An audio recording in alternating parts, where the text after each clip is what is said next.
राजस्थान के सीकर जिले, वर्तमान में सीकर से अलग होकर बने नीम का थाना, चूरू मार्ग के पास, मुख्य रूप से चूरू जिले की सीमा में स्थित, लेकिन सीकर क्षेत्र से बेहद जुड़े हुए में स्थित सालासर बालाजी का मंदिर देश ही नहीं बल्कि विदेशों में भी प्रसिद्ध है। यह हनुमान जी का एक अत्यंत चमत्कारिक और अनूठा मंदिर है। आइए इनके स्वरूप, इतिहास, कथा और इनसे मिलने वाली सीख के बारे में विस्तार से जानते हैं। 1. सालासर बालाजी कौन है और उनका स्वरूप कैसा है?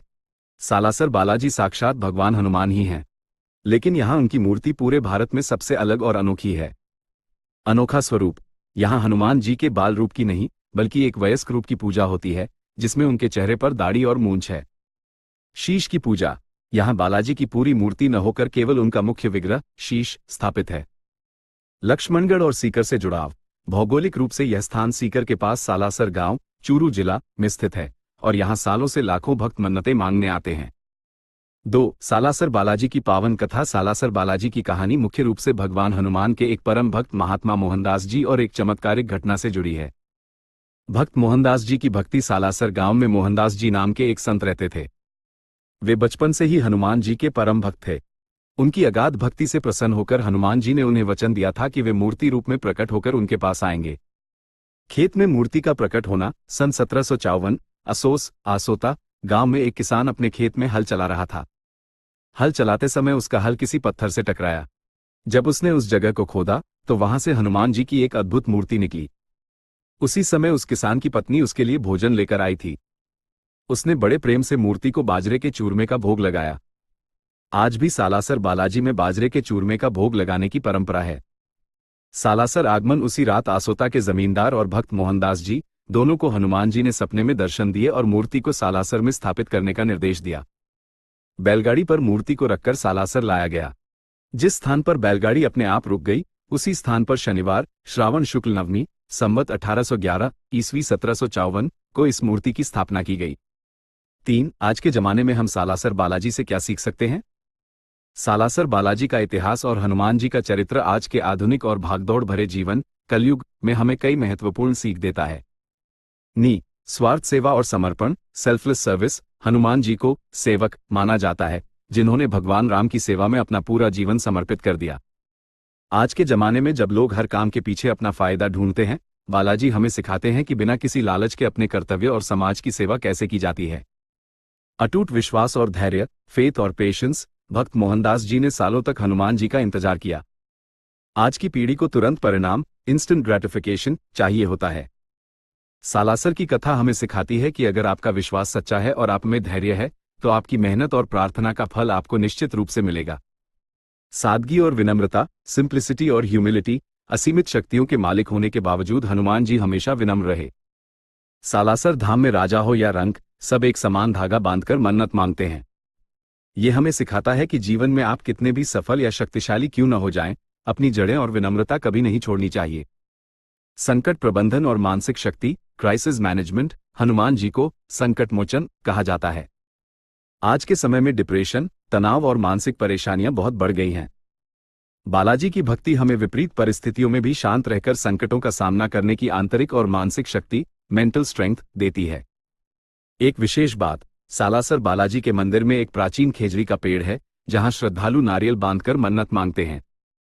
यह इस बात का प्रतीक है कि जब हम अपनी इच्छाएं और चिंताएं ईश्वर को सौंप देते हैं तो हमारा मन हल्का हो जाता है। पेड़ों को लगाने और पर्यावरण को बचाने का संदेश। सालासर बालाजी के इतिहास, वहां की परंपराओं और खुद हनुमान जी के चरित्र से बहुत गहराई से जुड़ा हुआ है। जलवायु परिवर्तन, क्लाइमेट चेंज और ग्लोबल वार्मिंग के इस दौर में हम सालासर बालाजी और हनुमान जी से पेड़ लगाने, वृक्षारोपण को लेकर ये बेहद जरूरी बातें सीख सकते हैं। 1. सालासर का खेजड़ी वृक्ष और मन्नत का नारियल। सालासर बालाजी मंदिर परिसर में खेजड़ी का एक बहुत पुराना और पवित्र पेड़ है। यहाँ आने वाले लाखों श्रद्धालु इस पेड़ पर नारियल और कलावा, मौली बांधकर अपनी मन्नत मांगते हैं। सीख, हमारे पूर्वजों ने धार्मिक आस्था को पेड़ों से इसलिए जोड़ा ताकि इंसान प्रकृति का सम्मान करे और उन्हें कभी नुकसान न पहुंचाए। राजस्थान जैसे मरुस्थलीय इलाके में खेजड़ी को कल्पवृक्ष माना जाता है जो कम पानी में भी हरा भरा रहता है। ये परंपरा हमें याद दिलाती है कि प्रकृति की रक्षा करना ही हमारी संस्कृति है। 2. हनुमान जी का अशोक वाटिका और वनों से प्रेम। रामायण में जब हनुमान जी माता सीता की खोज में लंका गए तो वे अशोक वाटिका पहुंचे थे जो घने पेड़ों और लताओं से घिरी हुई थी। हनुमान जी ने उस वाटिका की महत्ता को समझा और वहीं विश्राम किया। हनुमान जी का पूरा जीवन जंगलों, पर्वतों जैसे किष्किंधा और द्रोणागिरी पर्वत और प्रकृति के बीच बीता। सीख। आज के जमाने में हम कंक्रीट के जंगल, बिल्डिंग्स बनाते जा रहे हैं और असली जंगलों को काट रहे हैं, जिससे तापमान बढ़ रहा है। हनुमान जी का जीवन हमें सिखाता है कि वनों और पर्वतों का संरक्षण करना कितना जरूरी है। 3. संजीवनी बूटी। आयुर्वेद और पौधों का महत्व। जब लक्ष्मण जी मूर्छित हुए तब हनुमान जी पूरा द्रोणागिरी पर्वत उठा लाए थे, क्योंकि वे उस पर मौजूद संजीवनी बूटी, एक औषधीय पौधा, को पहचानते थे। सीख। हर पेड़ पौधा हवा को साफ करने के साथ साथ हमें जीवनदायिनी ऑक्सीजन और दवाएं देता है। जलवायु परिवर्तन के कारण आज नई नई बीमारियां पनप रही हैं। अगर हम आज ज्यादा से ज्यादा पेड़ लगाएंगे तो न सिर्फ पर्यावरण शुद्ध होगा, बल्कि हमारी आने वाली पीढ़ियों का स्वास्थ्य भी सुधरेगा। आज के जमाने में हमें क्या संकल्प लेना चाहिए? अगर हम सचमुच सालासर बालाजी के सच्चे भक्त हैं तो हमें अपनी भक्ति को केवल मंदिर जाने तक सीमित नहीं रखना चाहिए। आज क्लाइमेट चेंज जैसी बड़ी मुसीबत से लड़ने के लिए हमें भगवान का प्रसाद मानकर ये कदम उठाने चाहिए। प्रसाद के रूप में पौधे लगाना। सालासर में बालाजी को सवामणी, चूरमे का भोग चढ़ाया जाता है। इसके साथ ही हमें अपने जीवन के हर शुभ अवसर, जैसे जन्मदिन, शादी की सालगिरह पर कम से कम एक पौधा लगाने और उसकी देखभाल करने का संकल्प लेना चाहिए। पेड़ों को भगवान का रूप मानना।